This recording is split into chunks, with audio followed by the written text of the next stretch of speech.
Good evening and thank you for joining us for KREM News 10 at 10, where we give you more news in less time. Let's get started. Washington State troopers are asking for witnesses to come forward. They're trying to figure out who shot and killed another driver on I-90 on Friday night. It happened in the eastbound lanes near the Thor Freya exit. KREM 2's Kyle Simchuk live in the newsroom tonight with some new details in this case. Kyle? Well, a lot of our viewers have been following this case. The medical examiner has not released the victim's name, and troopers are still looking for this homicide suspect.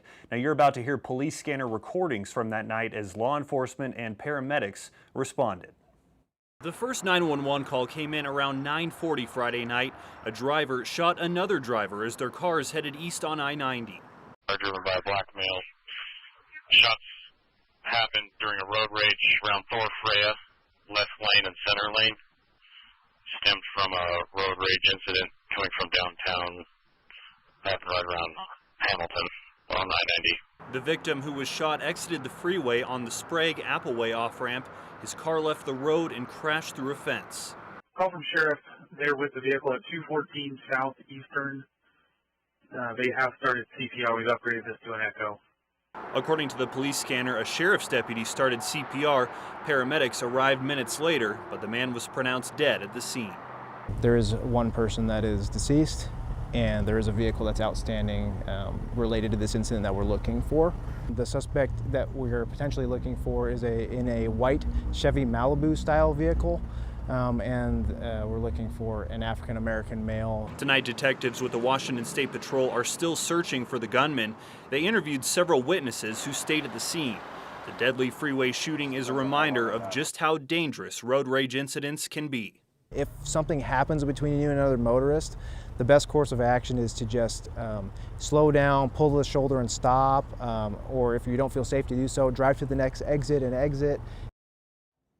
And if you witness this event and haven't spoken with troopers or have any information, contact WSP Detective Troy Corkins at 509-904-5092. In the newsroom, Kyle Simchuk, KREM 2 News.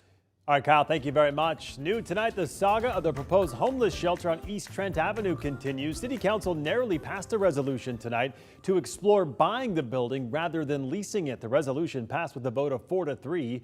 City Council President Brienne Begg said the city's purchase of the Trent shelter would be the cheaper option over leasing. Meanwhile, council member Karen Stratton, who voted against the resolution, believes the Trent building is, quote, not an appropriate place for a homeless shelter.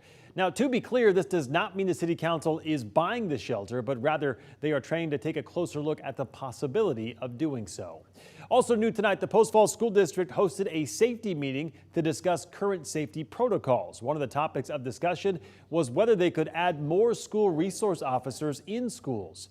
The school board says the SRO budget came from the state of Idaho and that they are only allotted 4 SROs for the entire district. Another point of discussion was possibly arming teachers. However, based on Idaho state law, it is illegal for anyone to possess a gun on school campuses unless approved individually by the school board, like SROs. The problem, if a teacher is armed, we may not know who they are. We don't know all the teachers. And if we see someone with a gun, and if they happen to be shooting that gun especially, we have to make a split-second decision on whether we're going to shoot that person or not. Another point of discussion was that if there was an active shooter situation at one of the schools, they would like parents not to show up at the school, but be sure that they are able to get updates from the district on what's happening. They said it can create a chaotic situation if hundreds of parents show up to a school if an emergency situation is unfolding. Now to your national news tonight. A new 77-page report has been released about the Uvalde school shooting. It details just how many law enforcement officers were on the scene that day. And they should have done more, acted with urgency, tried the door handles, tried to go in through the windows, tried to distract him. More than 370 officers from local, state, and federal agencies arrived on the scene, according to a new report by the Texas House Committee investigating the shooting. The investigation found they waited 77 minutes before moving in to take out the shooter, lacking clear leadership, basic communications, and prioritizing their own safety over saving innocent lives. Their 77-page report found the shooter fired roughly 100 rounds in the first 3 minutes. But the report suggests some could have survived if they had not had to wait for so long to be rescued. Meanwhile, at a special school board meeting tonight, parents demanded accountability, including the resignation of the superintendent and a new police force. Uvalde's mayor says as many as 3 officers have resigned since the shooting. Now to our night beat with a quick look at today's top stories. A month after 31 men were arrested in the back of a U-Haul in Coeur d'Alene for planning to riot at a Pride event, 6 of those suspects entered their pleas today. Police say they are all members of the white nationalist group, the Patriot Front, and they are all charged with conspiracy to riot. All 6 appeared in court over Zoom today and pleaded not guilty to the misdemeanor charge against them. 2 of the defendants who appeared in court over Zoom today have ties to the Inland Northwest, Josiah and Michelle Buster. According to the judge, the max penalty for this charge is 1 year in jail and or a $5,000 fine or 2 years probation. Now, we want to be clear, the Kootenai County judge presiding over these arraignments today denied all camera or recording requests inside the courtroom, which means only media was allowed to sit in the court but not to record anything. The next wave of suspects will enter their pleas coming up in August. We have new information tonight about a deadly golf cart crash in Bonner County over the weekend. Spokane police confirmed that one of their officers died in that crash and another one was hurt. According to Idaho State Police, the crash happened on West Lakeshore Road. 5 people were in the golf cart when they lost control and that cart rolled over. A 52-year-old Spokane man died. He was the officer with the police department. 4 others, including another SPD officer, were hurt.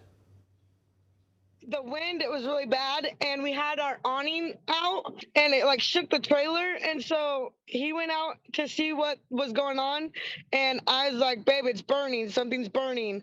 Evacuation orders have now been lifted for a wildfire burning near Lewiston. The express fire started overnight in the hills north of Highway 95 above the Clearwater River. It has since burned about 2,000 acres. It is still unclear exactly how it started, and parts of it are still burning, but we are told it is now moving away from homes and property. And coming up in about 10 minutes, we chatted more with one woman who was forced to flee in the middle of the night with her 3 kids. We'll hear more from her coming up later in the broadcast. And that was your Night Beat. To learn more about any of these stories, just text us the word night to 509-448-2000 and we'll send them directly to your phone. All right, let's talk weather now because a cooler start to the work week today with some breezy conditions this morning. Let's get outside now to Chief Meteorologist Jeremy Legoo. And Jeremy, you're saying the warm up though is heading our way. It's headed our way, but Mark, we got one more cool morning in store. And get this, temperatures already down to 68 degrees here in Spokane and likely going to continue to drop overnight. We're looking at much cooler air moving in, and the reason is wind's dying down. That's good news for battling those fires near Lewiston and the other one just north of Wenatchee there in Chelan. So as wind continues to calm tonight, that will allow crews to get a jump on it, but keep in mind, much drier air is moving in as things calm down in the atmosphere. And with that dry air, we get radiative cooling, basically following the cold front and the wind that moved through. Things clear out and we wind up seeing temperatures drop. We're talking low 50s or upper 40s early tomorrow morning, but dress in layers because by the time we hit noon, we are back up near 80 and climbing. By tomorrow afternoon, upper 80s knocking on the door of 90 once again. Good, Jeremy. We'll check back in with you later in the broadcast. Washington State University has named an acting police chief as it investigates allegations of employee misconduct within the campus police department. WSU did not say what officers are accused of, saying personnel investigations are considered confidential. The department also would not confirm which officers are under investigation. However, we do know the positions of chief and acting associate vice president for public safety have been reassigned for the time being. We have an update tonight on the Spokane Shock, that professional indoor football league that made a comeback to Spokane. Since the team was kicked out of the indoor football league, there are now hundreds of items for sale. The owner of the instant auction and estate sales in Spokane reached out to KREM 2 today to tell us about an auction starting this week. He says that the auction is due to the default of payment of lease and non-removal of the inventory. EstateSale.net has listed pictures that include team trophies, jerseys, and helmets left behind. Our KREM 2 investigation revealed back in February that the team owner, Sam Adams, ran out of time to pay the Spokane Arena a security bond required to start the season. And that was your KREM 2 News 10 at 10, where you get more news in less time. But don't go to bed just yet. Coming up, we'll hear more from a Lewiston family who had to evacuate their home in the middle of the night due to an approaching wildfire. We are back in just 90 seconds.